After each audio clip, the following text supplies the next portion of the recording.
Hello friends, welcome back to my YouTube channel. நம்மளுடைய சேனலில் market ஃபிக்ஸிங்க்கு முன்னாடியே தங்கம் அண்ட் வெள்ளி என்ன ரேஞ்சில் இருக்கும் அப்படின்ற ஒரு குட்டி ப்ரொடிக்ஷன் இன்ஃபர்மேஷன் கொடுப்போம்.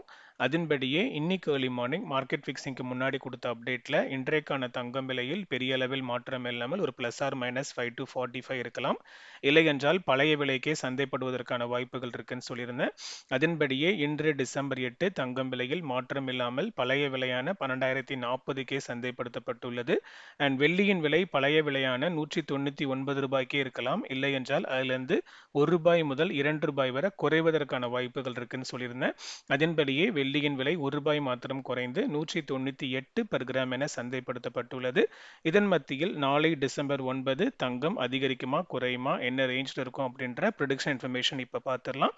அதுக்கு முன்னாடி என்னுடைய சேனலுக்கு இப்போ தான் நீங்கள் ஃபஸ்ட் டைம் வந்திருக்கீங்கன்னா சேனலை சப்ஸ்கிரைப் பண்ணி பக்கத்தில் இருக்கிற பெல் ஐக்கன் ப்ரெஸ் பண்ணிக்கோங்க. அப்போ தான் நான் வீடியோ போட்டுடன் நோட்டிஃபிகேஷனில் உங்களுக்கு அது ரிசீவ் ஆகும். நாளைக்கான ப்ரொடிக்ஷன் இன்ஃபர்மேஷன் பார்க்கறதுக்கு முன்னாடி கோல்டு சிட் ஸ்கீமில் நம்ம கவனிக்க வேண்டிய 5 முக்கியமான பாயிண்ட்ஸ் என்னென்னு நான் டிஸ்கஸ் பண்ண போகிறேன். அதில் 4th பாயிண்ட் ரொம்ப ரொம்ப முக்கியம். வீடியோ ஃபுல்லாக நீங்கள் ஸ்கிப் பண்ணாமல் பாருங்கள். அப்போ தான் அது உங்களுக்கு முழுமையான பயனாக இருக்கும். முதலாவதாக இந்த கோல்டு சிட் ஸ்கீம் அப்படின்னா என்னன்னு நீங்கள் பார்த்தீங்கன்னா, மேஜர் ஆஃப் த ஷாப் எல்லா ஜுவல்லரிலையுமே மேக்ஸிமம் இந்த ஸ்கீம் இருக்குது.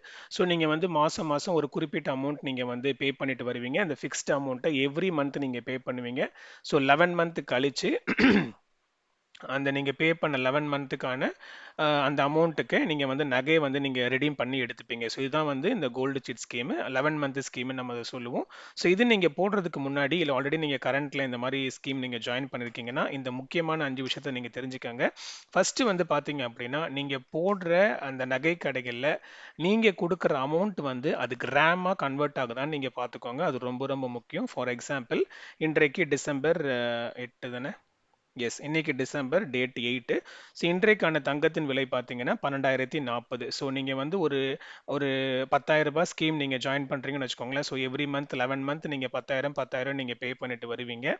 ஸோ நீங்கள் இப்போ 10,000 நீங்கள் கொடுக்கும்போது இன்னைக்கு அந்த ₹10,000க்கான மதிப்பு என்ன தங்கத்தின் விலை ஸோ அப்படின்னு பார்த்தீங்கன்னா, ஸோ தங்கத்தின் விலை பார்த்தீங்கன்னா 10,000க்கு 10,000 டிவைட் பை 12,040. ஸோ இன்னைக்கான 1 கிராம் 22 கேரட் தங்கத்தின் விலை 12,040. ஸோ 10,000 டிவைட் பை 12,040 வந்து பார்த்தீங்கன்னா 0.830 கிராம்ஸ்.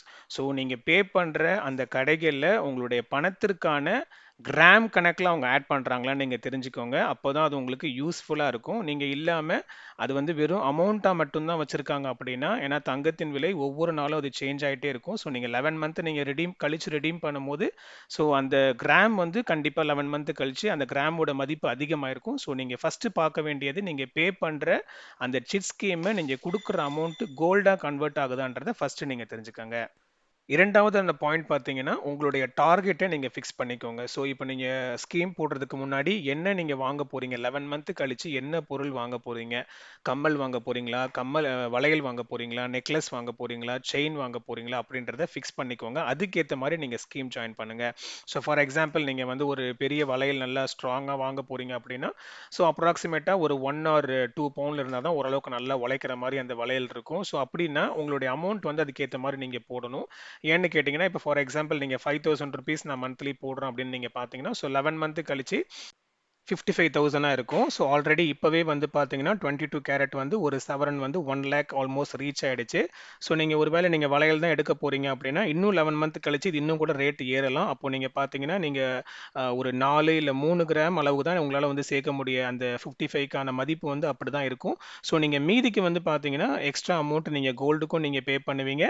ப்ளஸ் வந்து அந்த கோல்டுக்கான வேஸ்டேஜும் நீங்கள் பே பண்ணுவீங்க. ஸோ நீங்கள் ஸ்கீம் ஜாயின் பண்ணுறதுக்கு முன்னாடியே டார்கெட்டை ஃபிக்ஸ் பண்ணிவிட்டு ஸோ இந்த பொருளுக்கு இவ்வளோ அமௌண்ட் தேவைப்படும். ஸோ நான் வந்து இவ்வளோ அமௌண்ட்டுக்கான ஸ்கீம் நான் ஜாயின் பண்ணுறேன் அப்படின்றத ஒரு அனலைசிஸ் பண்ணிவிட்டு நீங்கள் ஜாயின் பண்ணுங்கள். அப்போ தான் உங்களுக்கு யூஸ்ஃபுல்லாக இருக்கும். மூன்றாவதாக அந்த கடைகளில் கலெக்ஷன்ஸ் எப்படி இருக்குன்னு நீங்கள் பாருங்கள். ஸோ நம்ம செகண்ட் பாயிண்ட்டை டிஸ்கஸ் பண்ணது போல் நம்ம வந்து ஒரு டார்கெட்டை ஃபிக்ஸ் பண்ணிவிடுவோம். ஸோ ஃபார் எக்ஸாம்பிள் இப்போ வந்து நீங்கள் கம்மல் தான் வாங்க போகிறீங்கன்னா அந்த கம்மல் செக்ஷனுக்கு நீங்கள் போயிட்டு ஸோ கம்மல் கலெக்ஷன்ஸ்லாம் எப்படி இருக்குது, உங்களுடைய டிசைன்ஸ் உங்களுடைய விருப்பத்துக்கு ஏற்ற மாதிரி கலெக்ஷன்ஸ் இருக்கா, லேட்டஸ்ட் கலெக்ஷன்ஸ் இருக்கா, தரமுள்ள பொருளாக இருக்கா அப்படின்றத நீங்கள் ஃபஸ்ட்டு ஒரு வாட்டி நீங்கள் கோத்ரூ பண்ணிவிட்டு அதுக்கப்புறம் ஸ்கீம் ஜாயின் பண்ணுங்கள். இப்போ coming to the fourth point தான் ரொம்ப ரொம்ப முக்கியமான பாயிண்ட்டு. நீங்கள் ரொம்பவும் கேர்ஃபுல்லாக இருக்கணும். ஏன்னு கேட்டிங்கன்னா, இங்க நம்ம என்ன பத்தி பார்க்க போறோம்னா, ஹிடன் சார்ஜஸ் குறித்து நம்ம வந்து டிஸ்கஸ் பண்ண போறோம். ஸோ பொதுவாகவே நம்ம எல்லாருமே விரும்புகிற இந்த ஸ்கீம நம்ம சூஸ் பண்றதற்கான காரணம் வந்து பார்த்தீங்கன்னா, ஸோ 11 மந்த் கழிச்சு நீங்க பே பண்ண அந்த கோல்டு, அந்த வெயிட்டா இருக்கட்டும், அது வந்து நம்ம வேஸ்டேஜ் இல்லாம ஒரு சில கடைகள்ல ஃபுல் வேஸ்டேஜ் இல்லாம நீங்க எடுத்துக்கலாம்னு சொல்லுவாங்க. எந்த பொருளுமே நீங்க வேஸ்டேஜ் இல்லாம எடுத்துக்கலாம்னு சொல்லுவாங்க. ஒரு சில கடைகள்ல 18% வரையும் இருக்கு. ஒரு சில கடைகள்ல 12%க்கான வேஸ்டேஜ் நீங்க ஃப்ரீயா எடுத்துக்கலாம். ஸோ நீங்க 14% உள்ள பொருள் நீங்க எடுத்தீங்கன்னா 12%க்கு நீங்க வேஸ்டேஜ் நீங்க ஃப்ரீயா எடுத்துட்டு மீதி 2% நீங்க வேஸ்டேஜ் பே பண்ணணும் அப்படின்ற ஒரு கான்செப்ட் இருக்கு. ஸோ வேஸ்டேஜ் வந்து நம்ம இல்லாம எடுக்கிறதுக்கான ஒரு பெரும் முயற்சி தான் இந்த வந்து ஸ்கீம். நிறைய பேர் வந்து ஜாயின் பண்றாங்க. ஸோ அப்போ நீங்க கோல்டு ஸ்கீம் ஜாயின் பண்ணும்போது இருக்கிற கவனத்தை நீங்க கோல்டு ஸ்கீம் முடியும் போதும் அதை ரிடீம் பண்ணும் போதும் மிக மிக நீங்க கவனிக்க வேண்டிய சார்ஜஸ் குறித்து நான் சொல்ல போறேன். இப்போ நீங்க 11 மந்த் ஸ்கீம் நீங்க முடிச்சிட்டீங்க. ஸோ முடிச்சுட்டு நீங்க இப்போ ரிடீம் பண்ண போறீங்க கோல்டு அப்படின்னா, நீங்க கடைக்குள்ள என்டர் ஆன உடனே நீங்க சூஸ் பண்ண டார்கெட்டுக்கு அந்த இடத்துக்கு நீங்க போவீங்க. போன உடனேயே ஃபர்ஸ்ட் அந்த சேல்ஸ் பர்சன் உங்கள்ட்ட கேட்குற கொஷின் வந்து ஒரு மேக்ஸிமம் ஒரு 5 மினிட்ஸ்க்குள்ளேயே அவங்க கேட்குற கொஷின் இதுவாக தான் இருக்கும். நீங்க ஆல்ரெடி இங்க கோல்டு ஸ்கீம் போட்டிருக்கீங்களா அப்படின்ற கொஷினை எல்லா கடைகள்லையுமே எல்லா சேல்ஸ் பர்சனுமே கேட்பாங்க. இதுதான் உண்மை. அதுக்கு நீங்க சொல்ல வேண்டிய பதில் ஒண்ணுமே கிடையாது. அந்த கொஸ்டின காதுல வாங்கிட்டு, அப்படியே உங்களுடைய கலெக்ஷன்ஸ நீங்க பார்க்க விரும்புங்க. நீங்க போன உடனேயே உங்களுடைய கோல்டு ஸ்கீம் நீங்க வந்து ரிடீம் பண்ண தான் வந்திருக்கீங்க அப்படின்ற இன்ஃபர்மேஷன நீங்க ஷேர் பண்ணாதீங்க. அத வந்து உங்களுக்குள்ளேயே நீங்க வச்சுக்கோங்க.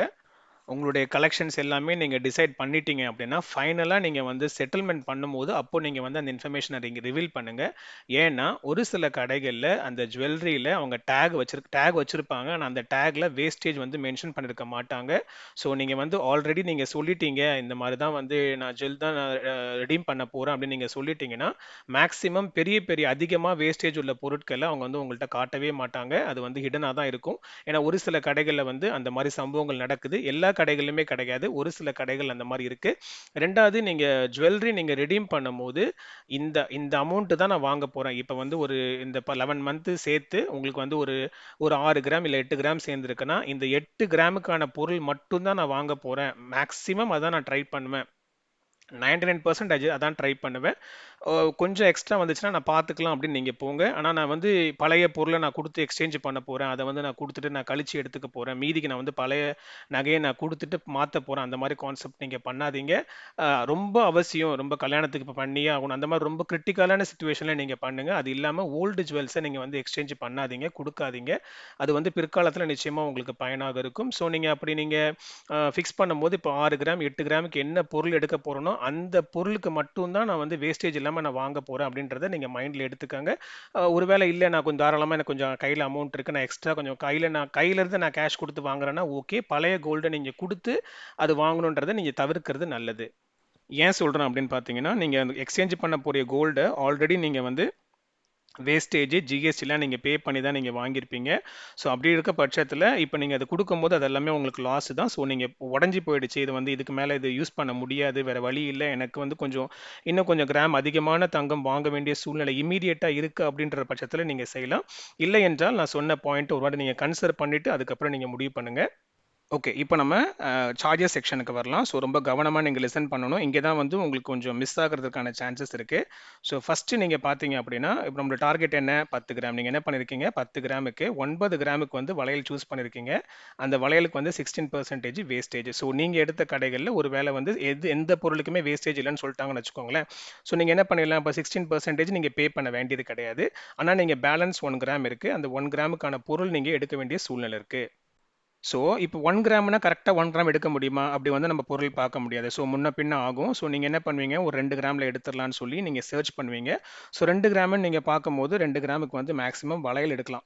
சாரி கம்மல் எடுக்கலாம். ஸோ, கம்மல் எடுக்கும்போது, இப்ப அந்த கம்மல் நீங்க சூஸ் பண்றீங்க. அந்த கம்மலுக்கு வந்து 22% வேஸ்டேஜ்ன்னு வச்சுக்கோங்க. இப்ப நல்லா லிசன் பண்ணுங்க. ஸோ, இப்ப நீங்க என்ன பண்ணியிருக்கீங்க, மொத்தம் 11 கிராம்ஸ் எடுத்திருக்கீங்களா? அதுல 9 கிராமுக்கு வந்து 16%, 2 கிராம் தங்கத்துக்கு வந்து 22%. இப்போ கணக்குப்படி அவங்க எப்படி போடுவாங்க கணக்குன்னு பார்த்தீங்கன்னா, 9 கிராமுக்கு 16% இருக்கா? அந்த இன்னொரு 2 கிராம் கம்மலுக்கு 1 கிராமுக்கு என்ன பண்ருவாங்க, அவங்க அந்த அ வேஸ்டேஜ் இல்லாம எடுத்துட்டு, மீதி 1 கிராமுக்கு அவங்க என்ன பண்ணுவாங்கன்னா, 22% போட்டு உங்க கையில குடுப்பாங்க.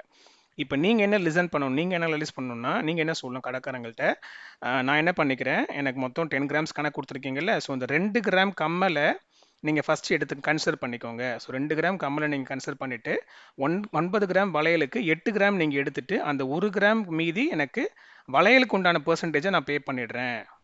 புரியுதா உங்களுக்கு? ஸோ வளையல் வந்து பார்த்தீங்கன்னா 16%, இந்த கம்மல் வந்து பார்த்தீங்கன்னா 22%. ஸோ ஒரு 4%க்கு வந்து நீங்கள் என்ன பண்ணுவீங்க அந்த இடத்துல கொஞ்சம் கவனமாக இருந்தீங்கன்னா உங்களுக்கு அந்த 4% வேஸ்டேஜ் வந்து உங்களுக்கு லாபமாக இருக்கும்.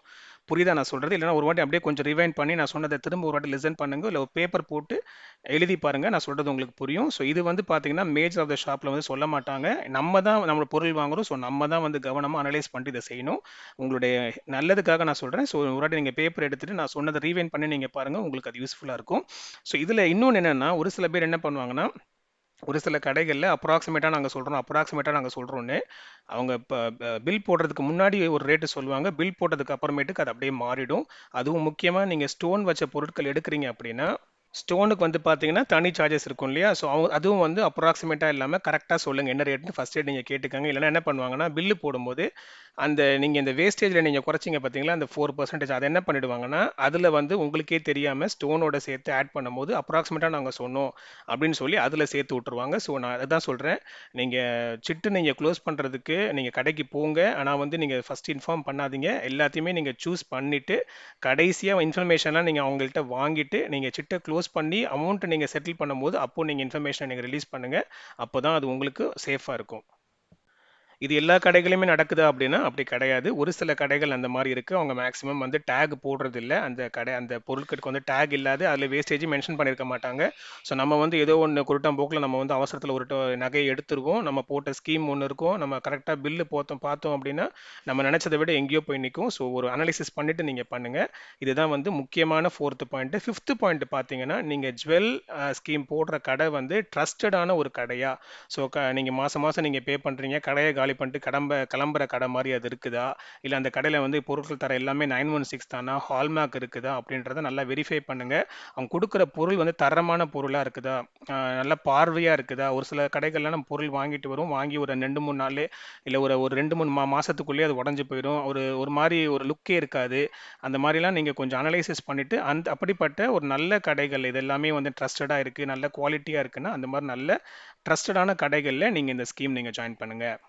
ஓகே ஃப்ரெண்ட்ஸ், இந்த 5 டாபிக்ஸுமே உங்களுக்கு பயனுள்ளதாக இருந்திருக்கும்னு நினைக்கிறேன். ஸோ நிச்சயமாக நீங்கள் ஸ்கீம் ஜாயின் பண்ணும்போதும் சரி, ஸ்கீம் க்ளோஸ் பண்ணும்போதும் சரி, இதை கவனத்தில் செலுத்திட்டு நீங்கள் அதுக்கப்புறம் ப்ரொசீட் பண்ணுங்கள். And coming to the subject, இன்று டிசம்பர் 8 1 கிராம் 22 கேரட் ஆபரண தங்கத்தின் விலையில் மாற்றம் இல்லாமல் பழைய விலையான 12,040க்கே சந்தைப்படுத்தப்பட்டுள்ளது. இதன் மத்தியில் நாளை டிசம்பர் 9 தங்கம் விலையில் ஒரு சிறு குறைவு இருப்பதற்கான வாய்ப்புகள் இருக்கு. ஒரு 10 ரூபாய் முதல் 40 ரூபாய் வரை குறைவதற்கான வாய்ப்புகள் உள்ளது. அண்ட் வெள்ளியின் விலை இன்றைக்கு விலையான 198க்கே இருக்கலாம். இல்லை என்றால் அதிலிருந்து பிளஸ் ஆர் மைனஸ் 1 to 2 இருப்பதற்கான வாய்ப்புகள் இருக்கு. இருப்பினும் இது இப்போதைக்கு நைட் ஸ்டேட்டஸ் தான். அடுத்த ஃபைனல் அப்டேட் ஆஸ் யூஷுவல் நாளை காலையில் மார்க்கெட் ஃபிக்ஸிங்க்கு முன்னாடி கொடுப்பேன். நீங்கள் டெஃபினெட்லி மார்னிங் ஒரு வாட்டி அக்கௌண்ட்டை மானிட்டர் பண்ணிக்கோங்க.